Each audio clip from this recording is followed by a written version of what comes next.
sports marketing today. So I am incredibly privileged to be joined by three leaders in the space to really dive into these topics. So, I think let's just dive right into some of those questions and some of the, I think hot topics that are really kind of circulating. So, one of the areas I think is kind of a foundational piece here is how has being remote, the pandemic, everything that's been going on over the past year, fast approaching 2 years, how has that fundamentally kind of changed the sports marketing landscape? And certainly would want to hear from each of you on that. So Trey, would love to start with you on just kind of general trends. What have you been seeing? What's that trajectory really looked like? Yeah, no, for us, at UA, and first of all, I just want to say thank you for having me and look forward to the other, hearing and listening to the other panelists. But I would say for us, it just gave us more opportunities to really be able to engage our consumer, our target audience that we refer to as our focus performer, to engage them digitally and socially. And so for us, our mission is to make all athletes better. And give people that opportunity to kind of reach their goals from an athletic standpoint. And so we just, for us, virtually and especially socially, really wanted to continue to provide them with opportunities and ways to ultimately get better. And that's the full circle for us, whether it be preparation to going out from a competition standpoint, preparation just to meet your own personal goals, or even just, expert way or providing expert information and guidance around how to, help with your recovery and mental strength.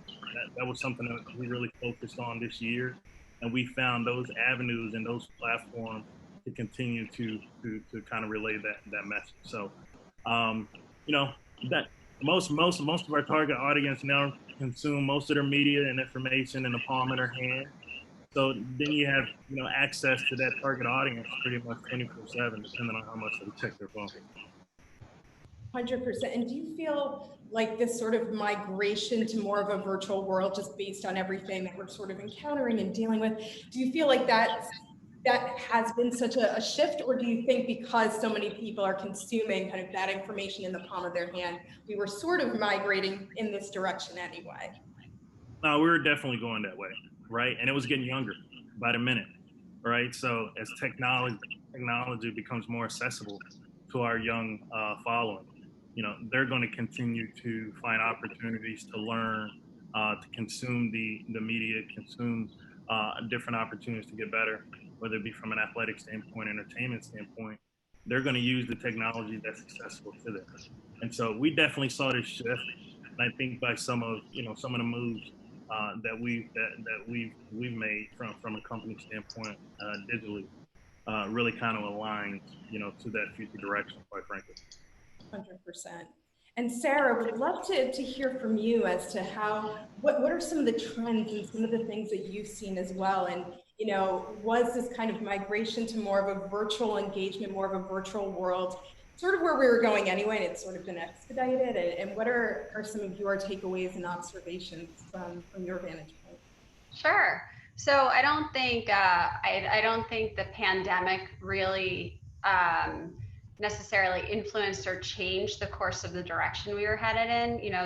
The digital ad space surpassed 100 billion for the first time in 2018. So we had already reached a pretty critical milestone. But I do think what my takeaway was from 2020 is that the athletes have become far more savvy in understanding the value of their platform, the reach of their platform, and how they want to partner around the topics that are most important to them. And so I think that was really interesting for us. We're a content brand and we chase the news cycle. And that's really what dictates and drives our content investment and our programming strategy. And we didn't have, kind of the core, the essence of what we were used to having. And so during the pandemic, we actually saw our original content outperform what we'd done in the previous year. And that's because we were doing things like debating your favorite sports movie of all time, talking about the best villain in the NFL, like trying to bring, you know, more of entertainment and kind of, to be honest, like distraction from the heaviness and weight of what was happening in the world. And in doing so, I think we also learned that we're actually pretty good at producing virtually, and our production tactics and methods changed. And so I do think we leaned into technology more, and we saw a far more successful advertising cycle in terms of integrating brands into that content, just because it was newer and fresher. So, you know, it's been an interesting time. And I think we were very happy to have sports come back. But from a marketing standpoint, we have shifted the way that we're pitching brands. We have shifted the way that we're thinking about partnering with athletes and understanding the totality of their platform versus just performance-based stat scores and highlights. 100%. I can very much empathize and sort of relate to that. I think, you know, over the past years, it has forced us all to be a little bit more creative, a little bit more nimble when it comes to production, when it comes to the type of content, without that constant churn of a sports cycle or a sports news cycle. It's, okay, well, what other commentary, what other content can you generate, despite, you know, some of the challenges that we were seeing, but we can still keep sports fans engaged in just different new ways that sort of help to push us beyond maybe some of what we had done in the past. And, you know, Alfie, would love to get your vantage point. I see that head nodding, so I think you're right in a very similar boat with us. Yeah, I mean, look, it was an interesting byproduct of the pandemic was, you know, interactive entertainment grew significantly, right? People were stuck in their homes and sports were shut down. People had no way to actively consume them. So, yeah, I mean, gaming, you know, was already a growing industry, and over the past couple of years has grown considerably more. And it's become a, you know, a resource for socialization, an outlet for people, you know, and, you know, it's a global thing. And I think it opened up people's eyes to what kind of relationships and experiences can be formed through gaming. I don't see that part changing anytime soon. It became an opportunity for people to bond. They, as I mentioned, they were stuck in their home. They had no other choice. But habits have changed, right? Interactive entertainment became more meaningful. And as I mentioned, it's as an outlet for people. I think there's clearly an opportunity to leverage this and the power of the digital world, right? I think from looking through the marketing lens, you know, we no longer lead with TV, right? Consumption habits have changed. The demand for sports, and in my case, you know, basketball is still very, very high, and now, you know, the consumer is consuming in different ways. I mean, the digital world, I think, is the new opportunity. Couldn't agree more. I mean, I think especially in the gaming space, it is so interesting because we were seeing that momentum even before, you know, we were all kind of forced into more of a virtual framework. We were seeing that momentum and seeing that move forward, and have no doubt that will kind of continue to be the case, and just potentially find itself in new and different applications in different spaces. Sarah, would love to go back to actually something you touched on as well when it comes to, you know, and I think Trey, you alluded to it as well, of athletes, you know, sort of embracing their personal brands through social, through IG, through TikTok, through all of these different mediums. I think that's been a really interesting almost byproduct of, you know, the past year or so of people maybe turning a little bit more toward themselves when it comes to content creation and taking more of that active invested role.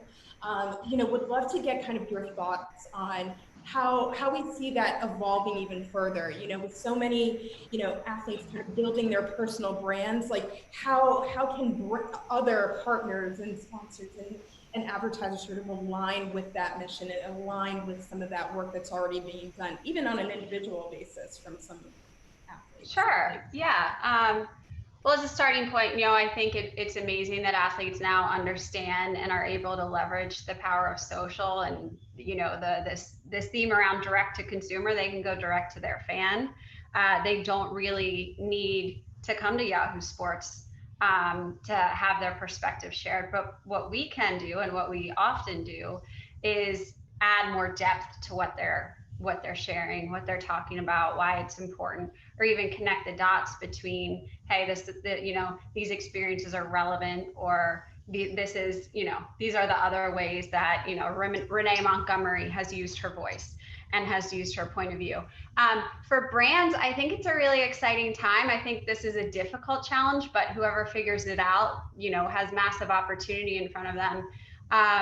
I think understanding what's happening in a moment and making your brand messaging flexible enough to capture where an audience is already naturally engaged, like that's the opportunity. So to relay that to a very specific example, I thought Naomi Osaka withdrawing from her media appearances around the French Open was really powerful. I thought it was even more powerful that Calm came in, immediately offered to pay her fines and offered to donate money to a mental health organization. And so, that took quick thinking, that took 100% authenticity and awareness around brand identity.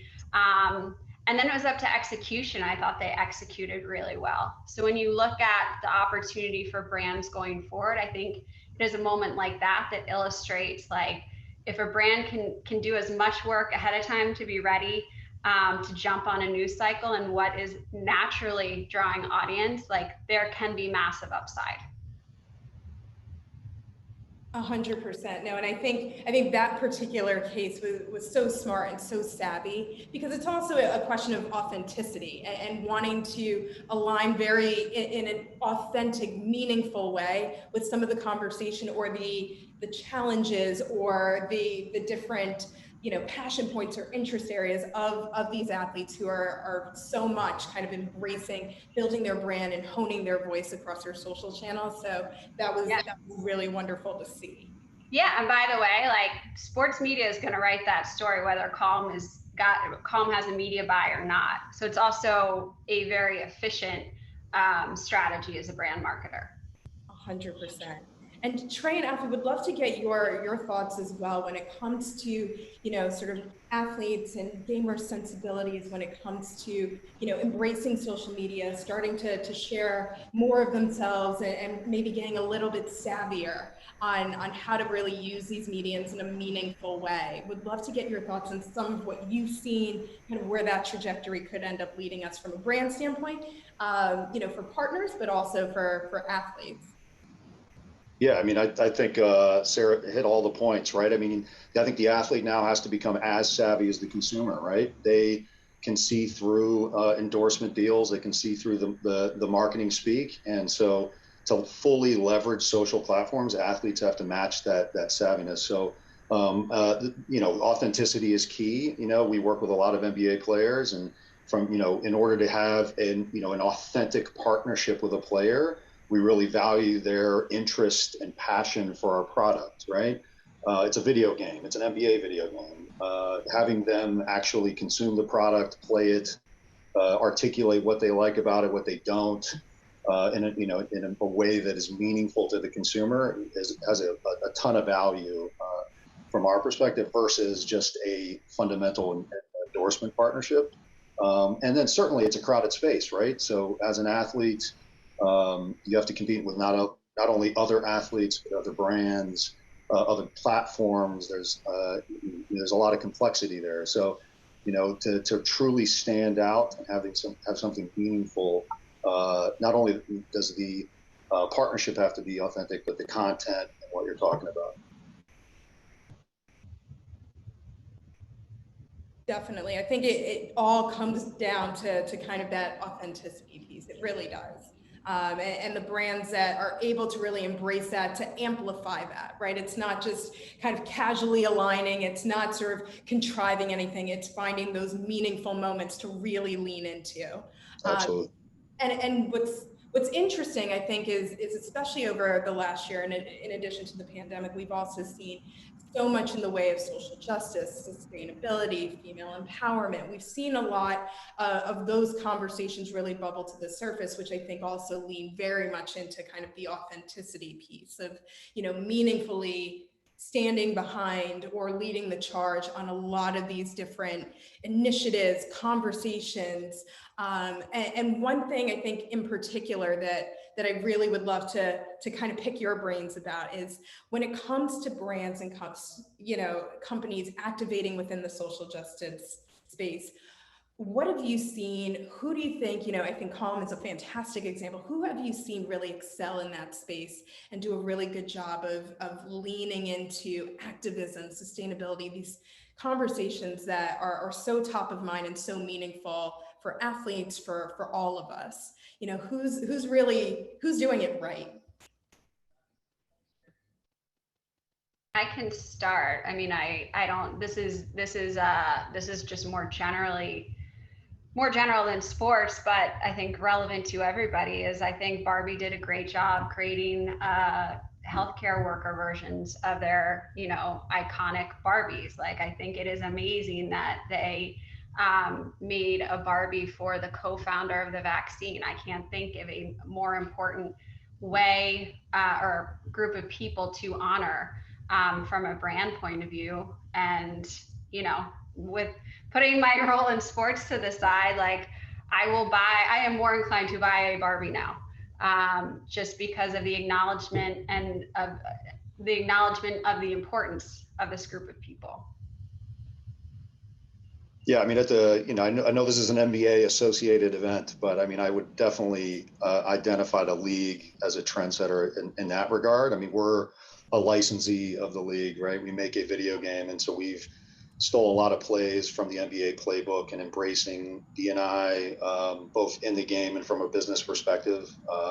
In the game, we look at ourselves as a platform for discovery and self-expression. And, over the past couple of years, we've learned a lot about building the technology into the game to allow our consumers to leverage that to self-express, whether it's, putting something on a piece of apparel, or coordinating a demonstration in our open world setting, and many other examples. But allowing the consumer to do that and with complete freedom, I think, is important. And then certainly from a business perspective, I think there are a lot of brands that have learned over the past couple of years that if they didn't know already, that the need to prioritize D&I internally from a business practice perspective, but most importantly, have a distinct point of view. The putting a statement on social media in support of a particular oppressed group is not enough. You have to have, it has to be fundamental to your strategy as a company, and then you activate against that in an authentic manner. I think we've learned a lot about that as a company as well.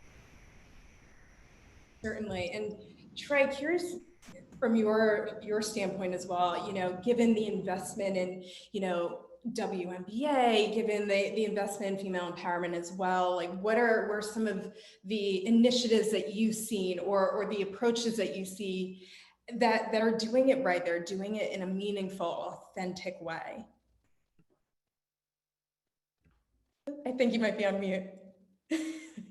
Sorry about that. No, all good. Seems like a common phrase these days when you're on a meeting, right?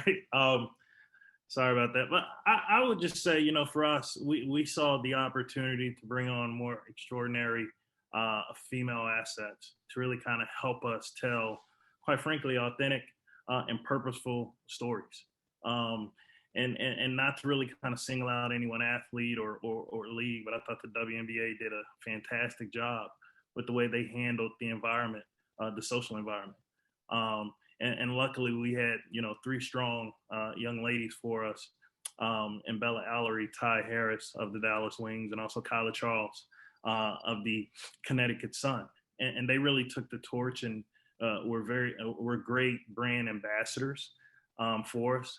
And I think going back to your previous question was, what we try to do is be less, like that relationship has to be less transactional these days, right? Gone are the days where you're just partnering with people just to only promote your brand. The consumer, our target audience, cares about purpose. They care about change. They care about, getting better, not just athletically, but just as people. And the more you can tell authentic and, authentic stories, quite frankly, through an organic lens, gives them a peek inside to like what you really stand for and who you really are. And we've seen great, tremendous, benefit and success there with the athletes that we partner with. And I think you touched on such a great point. It's not even a nice to have anymore. It's an expectation. It's an expectation among consumers that there is going to be that meaningful stake in the ground in this space. Like there's going to be, progressive and additive conversations around these topics. It isn't just kind of checking off a box or casually doing something. It's really investing in that space. And it's been really nice to see, I think, a lot of brands, a lot of leads, a lot of different entities really take up that mantle and find ways to apply it in a lot of what they've done. Yeah, and actually to that point, I think the WNBA has done a fantastic job with their season 25 and their Count It campaign and how intentional they've been, and just thinking about the history of the league and all the moments and people that brought us here. And it's not just about what's happened on the court, it's also about, the storytelling around their athletes. And so, our part of that has been to say, like, the NBA is taking a step to be very intentional in the way they're marketing their league and their teams. And we wanted to make sure our storytelling reflected that. And so we created a brand called All In Orange, because who doesn't love the orange hoodie? And that's been, the way that we've tried to bring greater focus, not just to the D&I space, but to, a remarkable campaign through this season 25. Without question. And I think, again, it's that intention. You're hitting it right on the head. It's the intentional moves, it's the intentional action to really push these conversations forward, push them to the forefront of just consciousness in general. And I guess that leads me to, where do we go next to some degree, right? I think we can all sort of acknowledge the conversation, it constantly evolves and shifts, right? The conversation we're having around activism and sustainability last year is different than the conversation we're having this year, than the conversation we'll ultimately end up having next year. Curious, kind of around the horn, where do we see this going from our respective brands, for what we're seeing in the industry as a whole? What's sort of that next frontier, those future plans when it comes to pushing this conversation forward in the activism space when it comes to sustainability? And Alfie, if you're up for it, can certainly start with you and sort of go Sure. around the horn. Yeah, I mean, I think as I mentioned earlier, like the days of if a brand chose to skirt by the topic are done. Like you have to have a point of view, and I think the consumer demands it. We all know the data supporting consumers, interest in buying products that they're passionate about, that do have a point of view on unity and unifying people and D&I, et cetera. And from our perspective, we have the unique product that it's a living, breathing ecosystem. So we can replicate a lot of that priority and strategy from the real world into the game. So like I mentioned earlier, I mean, from a business standpoint, I think we've made a ton of progress, and it's become a priority, and it will continue to be. And now from an in-game experience, as the game evolves into the future and it truly becomes this, living experience that never goes offline, we have to prioritize it there as well. So we did a recent study, and our consumer was very clear that they want to leverage the game as a platform to express themselves. So we're adding functionality and modes and various ancillary experiences that allow them to do that. And it'll be a continual process into the future to really understand what they want out of the product. And then, because we've prioritized it from a technology standpoint, we hope to add that to the experience. And Trey, Sarah, would love to hear your thoughts as well. I mean, I think a lot of that progress, it really is just building on kind of what we've already been seeing, but in really smart, strategic ways, like kind of gathering all the information that we've seen, the trends, the expectations from consumers, the intentional approach to these conversations. Like, would love to also hear kind of from your end some of that planning, and where do we see that going next? I would say we're going to stay true to, first of all, what our mission, vision, and values are. And quite frankly, one of them is standing for equality. And we continue to do that. And I think the megaphone gets bigger, right? And I think, in all things, all marketing, all experiences, the way we approach, you have to have a point of view, or it has to be a factor in the way you're approaching the D&I landscape. So I just know for us, we have a plan that we're extremely passionate about, that we publicize on our UA Biz website. We're going to stay true to that plan because we believe it. Yeah, I would say just given our role in sports media, like I think that paying far more attention to feedback from your consumers, I think that will just continue to matter. I feel like what is considered a sports topic has really grown. And the things we write about, the things we cover are much broader topics than or a broader set of topics than 5 years ago. And so we need to continue to listen and have the feedback channels, whether that means we're doing product dev work to collect those signals within our platform, whether it means we're constantly monitoring social or even moderating social, or really just finding places to hear from our audience about the experiences we're giving on the platforms where they want to consume media. I think that's really what will be key for us as a brand as we continue to evolve. That is a fantastic ending note, and very true. I think across the board for all of our experiences and all of what we're seeing. So we have a few questions that have been logged in the chat. So I'm gonna pick some of them. We're gonna throw it out there. So one of the first ones I'm seeing, in kind of an open forum here. What is a new trend in the sports marketing space that really excites you? Whether it's technology, whether it's an approach to content, whether it's the way that we're kind of reconceptualizing events and activations and experiential. What's a trend in that space that really gets you guys excited and motivated? I can go first. For me, it's the juxtaposition between real world and digital world, right? So take something that has historically been limited to the physical world, like a concert, for example, or like fashion, and now the new norm, the trend towards the norm is interacting with that entity in the digital world. So a full concert, the ability to, you may miss out on a apparel drop or a shoe drop in the physical world, but you can get that same item in the digital world. So it's moving from real life to the digital world and still having an amazing experience. I think we haven't even scratched the surface there, certainly from an interactive standpoint.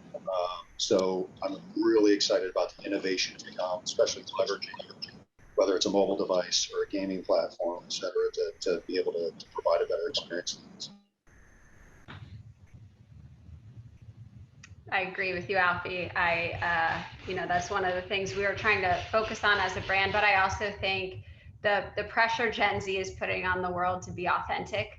I really appreciate that because I'm personally tired of the hashtag ad posts. And I want to work with athletes and work with partners that are authentically interested in ideas and bringing concepts to life and to our audience. So I think that it's a pretty simple concept, but I think how meaningful a brand or a partner or athlete or media company is committed to what they're working on is a really nice change for marketing. Yeah, I would say, compounding off what both of Alfie and Sarah said, probably not something new, but something that's really emphasized now is the way brands are really kind of approaching the relationships with their assets, partners, and athletes. I think there was such a, I would say, a directive or initiative to just kind of create just brand awareness across the board. And now it's really about more of like, what can I do best to associate my brand with extraordinary athletes and extraordinary partners? And the way you do that is really more storytelling, right? You really, engage your partners to come, to really kind of figure out like what they really stand for and what they want to, obviously, what messages they want to send to the athlete or to the consumer. And once they connect those two, right, I think that helps, also as a bipartisan, connect you with that message to your brand. And I've just been seeing more and more of that, athletes and partners have more of a voice, and it's just great to hear it, and it's great to see it. So, and a lot of that has to do with what Alfie said before is just, technology and the modernization of platforms and being able to have your own platform in the palm of your hand. It gives you that ability to do so. And it's that interesting convergence of storytelling with all of these different new mediums that have forced like that evolution in storytelling. Like, of course, there is that intention, there's that accountability, there's that more meaningful dialogue, but it's also when you infuse this layer of new innovative technology, it's, well, how can we tell these stories in more snackable, even though I'm sure we're all tired of hearing the word snackable, we're social first, in more snackable kind of interesting ways that are catered to these individual platforms. So it's a really fun challenge, to be honest, to kind of play around with and figure out the best approach. Yeah, actually, Amanda, to that point, like I've been wearing Under Armour cold gear since the year 2000. And I grew up in Maryland. I played lacrosse. Preseason was in February or March. I picked lacrosse partially because it's a spring sport, but when you started, it was cold outside. And so, I was just thinking about leading into this panel, like some very real examples of how brands show up and what brands have meant. And there was a time where like the cool kids only had the mock with the UA because it was a new brand that kind of emerged out of nowhere. And just thinking about, how kids today, I'm like, they didn't even know a time where there wasn't a good looking cold gear, long sleeve fit. Like we used to have to wear hooded sweatshirts under like our jerseys. Like it was painful. So, I think that's the cool aspect about brands too, is just reminding their consumers about why they existed and then kind of evolving that story to merge it with technology. I remember those days of hoodies under, so I am right there with you. Another interesting question that got lobbed into the chat.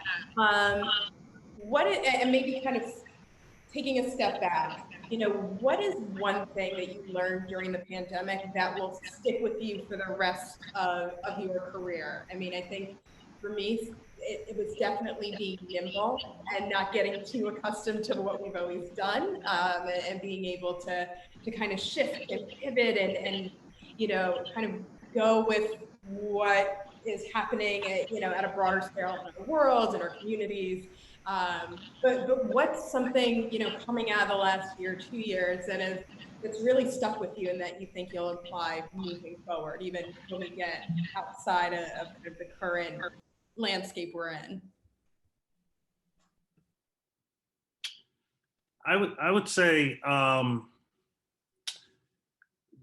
if you have strategy in place, right, you don't necessarily have to completely derail something that you've already planned and worked on for the past few months, due to some pretty significant adversity all of us had. And to your point, you just have to become more resourceful. Sure, there might be some opportunities that you're not able to fully take advantage of, but for every subtraction, there's probably another opportunity that you can utilize in its place.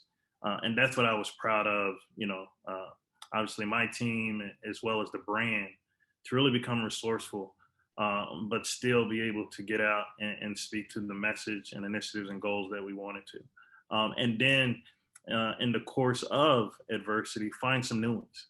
And some new ones that really mattered and meant something to our consumers. So we'll always have that really kind of that feedback with us, and now we know through such a tumultuous time that we can continue to push forward, and ultimately find the positive during that time. Yeah, I would say, well, we all work in digital in some way. Like, I learned not to underestimate the value of human connection.